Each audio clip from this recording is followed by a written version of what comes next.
नमस्कार, मैं हूं धर्मेंद्र। आप देख रहे हैं ऑनलाइन न्यूज इंडिया। एक सवाल, एक बहस देश के अंदर लगातार खड़ी हो रही है कि क्या मोदी सरकार देश को श्रीलंका में जो हालात बने हैं उस तरफ धकेलने का काम कर रही है, उस तरफ लेकर के जा रही है। लगातार एक बहस, जब से श्रीलंका की हालत लोग देख रहे हैं, श्रीलंका से जो खबरें लगातार सामने आ रही है, उसके बाद में एक बहस खड़ी हो गई है। अब मेरे साइड में आप ये देखिए, ग्राफिक आप देखिए, ये केवल ग्राफिक आप देखिए, और इसमें एक तरफ जो है वो इंडिया, भारत के अंदर जो कुछ हो रहा है वो दिखाया जा रहा है, और दूसरी तरफ श्रीलंका के अंदर। इसमें सबसे पहले नंबर पर आप देखिए, सबसे पहले नंबर पर आप देखिए अनएम्प्लॉयमेंट। अनएम्प्लॉयमेंट भारत के अंदर जो दिखाई जा रही है 2017 के अंदर, 2017 के अंदर जो बेरोजगारी थी वो बढ़ने लगी, बढ़ने लगी, बढ़ने लगी ऐसे, और ये पीक पर आ गई 2020 में, और 2020 से अब 2021 में ये धीरे धीरे जो है वो कम हो रही है। अब देखिए श्रीलंका के अंदर जो है वो अनएम्प्लॉयमेंट 2017 में अनएम्प्लॉयमेंट जो है वो बेरोजगारी वो लगातार श्रीलंका के अंदर ऐसे ही बढ़ने लगी, और वो फिर 2021 आते आते जो है वो फिर धीरे धीरे कम हो रही है। भारत और श्रीलंका के अंदर जो बेरोजगारी की बढ़ने की जो दर है वो कमोवेश दोनों एक जैसी यहां पर दिखाई दे रही है। उसके बाद में आप देखिए पेट्रोल के प्राइस 2017 में हमारे यहां पर बढ़ने लगते हैं, 2018 में ऊपर जाते हैं, फिर 2019 का लोकसभा का चुनाव आता है, लोकसभा के चुनाव में फिर थोड़ा सा नीचे आते हैं, और फिर उसके बाद में लोकसभा चुनाव जैसे ही खत्म हुआ और फिर तो पेट्रोल डीजल के प्राइस ने जो है वो बिल्कुल आसमान की तरफ मुंह कर रखा है। अब उसके बाद में श्रीलंका के अंदर पेट्रोल के प्राइस आप देखिए 2017 के अंदर बढ़ने लगते हैं, 2018-19 के अंदर थोड़ा कमी आती है, और फिर अब उसके बाद में लगातार श्रीलंका के अंदर जो पेट्रोल के प्राइस है वो आसमान की तरफ है। यानी पेट्रोल के प्राइस बेरोजगारी की तरह से यहां पर बराबर दिख रहे हैं। अब उसके बाद में आप देखिए कम्युनल वायलेंस जो यहां पर लगातार हो रही है, हिंदू मुस्लिम के बीच में, अलग अलग जाति संप्रदाय के बीच में जो आप देख रहे हैं, वो उसकी दशा कैसी थी? उसकी दशा ये थी कि 2017 में पीक पर थे, 2017 से फिर डाउनफॉल होता है, नीचे आते हैं भारत के अंदर, और ये 2019 का चुनाव आते आते इनको काबू में करने की कोशिश की जाती है। उससे पहले पीक पर थे, फिर ये जो है वो धीरे धीरे काबू में करने की कोशिश की जाती है, और अब फिर वही आसमान की तरफ जो है वो भारत के अंदर आप देख रहे हैं कम्युनल वायलेंस है।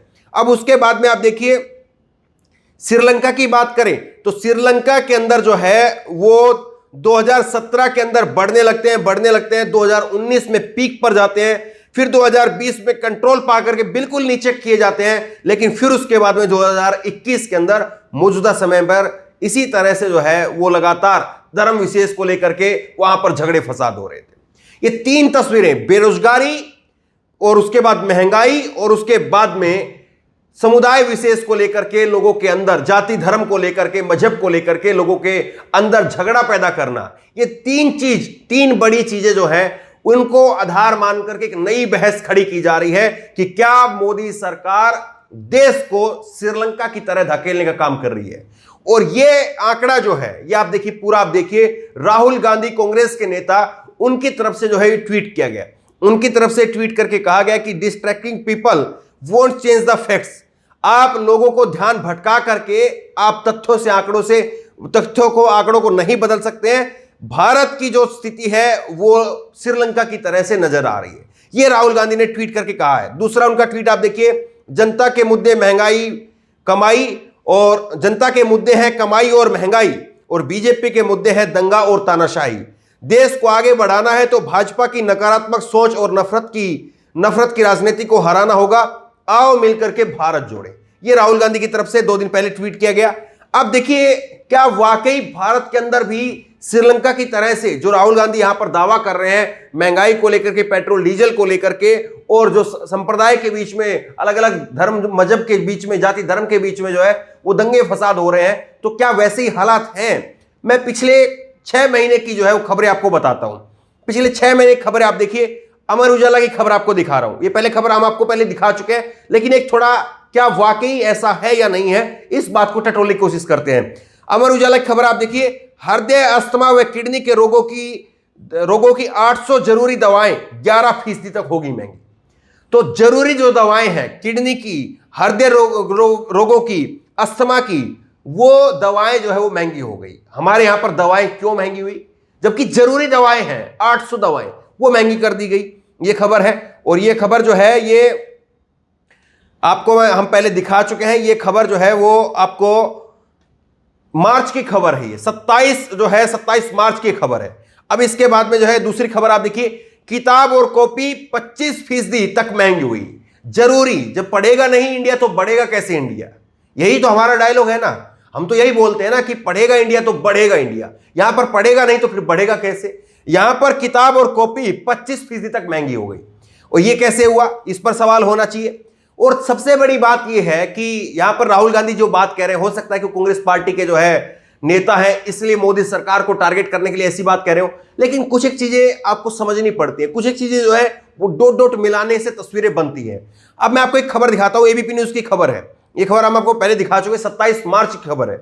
इस खबर में क्या था? इस साल एफपीआई ने भारतीय बाजार से निकाले 1.14 लाख करोड़ रुपए लगातार 6 महीने से हो रही है बिकवाली। तो भारत के अंदर बाहर से जो कंपनियां आती हैं, जो उद्योगपति आते हैं, भारत में जो पैसा लगाते हैं, वो पैसा जो है वो निकाल लिया गया, और लगातार 6 महीने से ऐसा हो रहा है।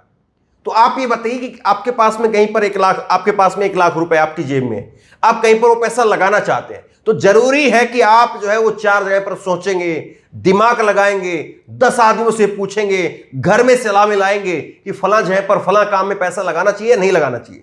फिर उसके बाद में लोगों का रिजल्ट आता है, लोग कहते हैं कि साहब नहीं, वहां पर हालात ऐसे ठीक नहीं है, वहां पर इतने दिन दुकान बंद रहती है, वहां पर इस तरह की बात है, इस तरह की बात है, लोग कहते हैं, आपके सलाहकार कहते हैं, और फिर उसके बाद में आप डिसाइड कहते हैं कि साहब उधर पैसा लगाना है नहीं लगाना है। इसी तरह से भारत के अंदर भी बाहर से जो आने वाली कंपनियां, उद्योगपति हैं, वो अपना पैसा निकाल रहे हैं। तो क्या वजह है? उनके सलाहकारों ने क्या रिपोर्ट दी होगी यहां के बारे में? सोच करके देखिए, ऐसे ही कोई पैसा नहीं निकालता है। और यही खबर जो है मैं आपको एक और दिखा रहा हूं, विदेशी निवेशकों ने भारतीय शेयर बाजार से निकाला 14 अरब डॉलर से अधिक का निवेश। और मैं आपको उस वक्त भी बताया था, फिर बता रहा हूं आपकी याददाश्त के लिए, जिस वक्त में पूरी दुनिया के अंदर 2008 में मंदी आई थी, उस वक्त में भारत के अंदर से जब प्रधानमंत्री डॉक्टर मनमोहन सिंह थे, 16 अरब डॉलर जो है निकाला गया था, और मोदी के समय पर केवल 3 महीनों के अंदर अंदर 14 अरब डॉलर जो है वो निकाल लिया गया। अब बताइए, कोई तो बात होगी ना। ऐसे ही भारत का बाहर का जो पैसा भारत में लगा था, हम मेक इन इंडिया की बात करते हैं, हम स्टार्टअप की और तमाम तरह की बातें करते हैं, लेकिन पैसा निकल जाएगा, बाहर के लोग यहां आकर के पैसा नहीं लगाएंगे तो रोजगार कहां से आएंगे? सीधी सी बात है। अब देखिए, महंगाई की जहां पर बात हो रही थी श्रीलंका के अंदर, तो एलपीजी की जो हालत है, एलपीजी की हालत आप देखिए, एलपीजी पर महंगाई में भारत अव्वल। भारत के अंदर सबसे ज्यादा महंगी जो है वो रसोई गैस बिक रही है। ये आंकड़े जो है वो आया था, तीसरे नंबर पर महंगे पेट्रोल को लेकर के, 8वें नंबर पर डीजल की महंगाई। और इन देशों में जो है वो महंगी है भारत, तुर्की, फिजी और मोल्डोवा और यूक्रेन। तो ये जो है वो बताया गया है कि ये आंकड़े आए थे कि भारत के अंदर जो पेट्रोल डीजल जो रसोई गैस है वो सबसे ज्यादा है।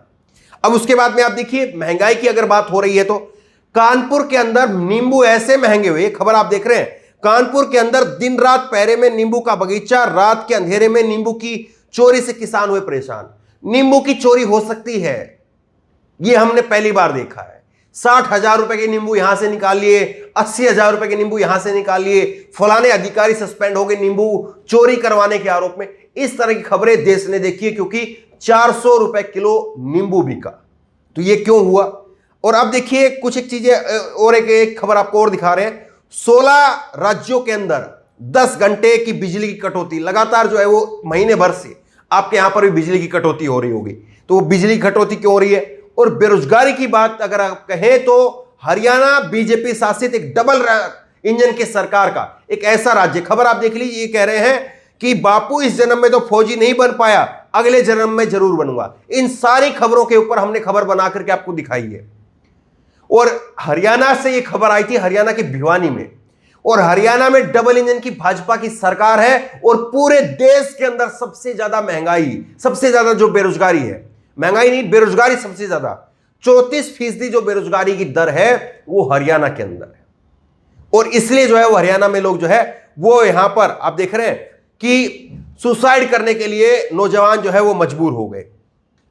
अब कुछ खबरें और मैं आपको दिखाता हूं कि जहां पर बात हो रही है महंगाई की बात हमने बता दी आपको, और जिस तरह से बेरोजगारी हो रही है वो बेरोजगारी की बात हमने बता दी आपको।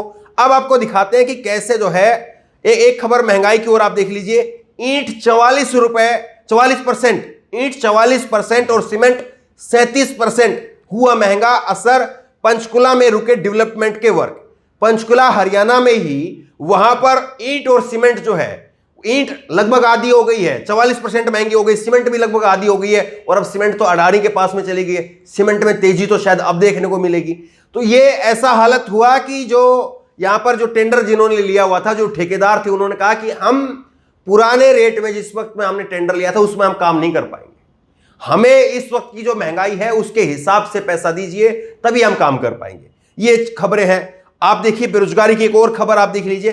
98 लाख बेरोजगारों में से 430 करोड़ फीस ली। 98 लाख बेरोजगारों से 430 करोड़ रुपए की फीस ली। नौकरी कितनों को दी, रिकॉर्ड ही नहीं है।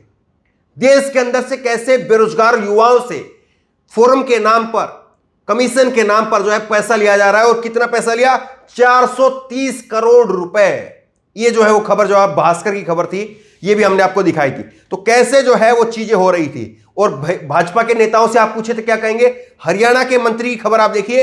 हरियाणा के मंत्री ने कार्यकर्ताओं से कहा, कोई गड्ढे की शिकायत करे तो उसे कहें कि देश बचाना जरूरी है या गड्ढा बचाना जरूरी है।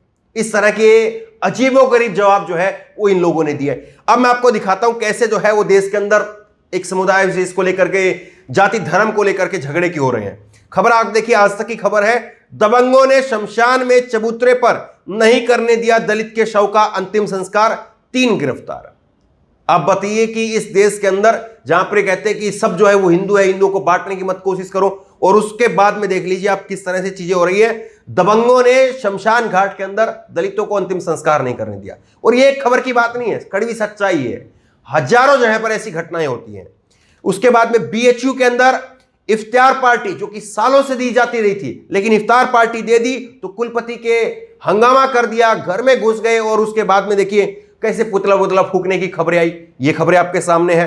और उसके बाद में आप देखिए, पीएम मोदी और गृह मंत्री अमित शाह की मिमिक्री कर रहा था युवक, वीडियो वायरल होने पर गिरफ्तार। तो देश के अंदर अभिव्यक्ति की आजादी जो है वो यहां तक पहुंच गई है कि आप किसी की नकल नहीं कर सकते हैं, किसी का मजाक नहीं बना सकते हैं। तो ये तो पहले तो नहीं बनता। तो ये सारी खबरें जो है वो इस ओर इशारा कर रही है कि क्या वाकई भारत में नरेंद्र मोदी की सरकार वो श्रीलंका की तरफ धकेल रही है, और क्या राहुल गांधी जो बात कह रहे हैं, जब ये तमाम खबरें हमने आपको दिखाई है, तो क्या वाकई ऐसा है। बड़ी खबर है, और इस खबर को आप आगे तक पहुंचिए। कई सारी खबरों को इकट्ठा करके आप तक पहुंचाने की कोशिश की है, ताकि एक बड़ी तस्वीर जो है वो आपके सामने पेश की जा सके। इस खबर को ज्यादा से ज्यादा शेयर कीजिए, और इसी तरह की तमाम खबरों के लिए ऑनलाइन न्यूज़ इंडिया सब्सक्राइब कीजिए। साथ में जो बेल आइकन है घंटी, उसको जरूर दबाइए, ताकि जैसे वीडियो अपलोड करें उसकी नोटिफिकेशन आपको तुरंत मिल सके।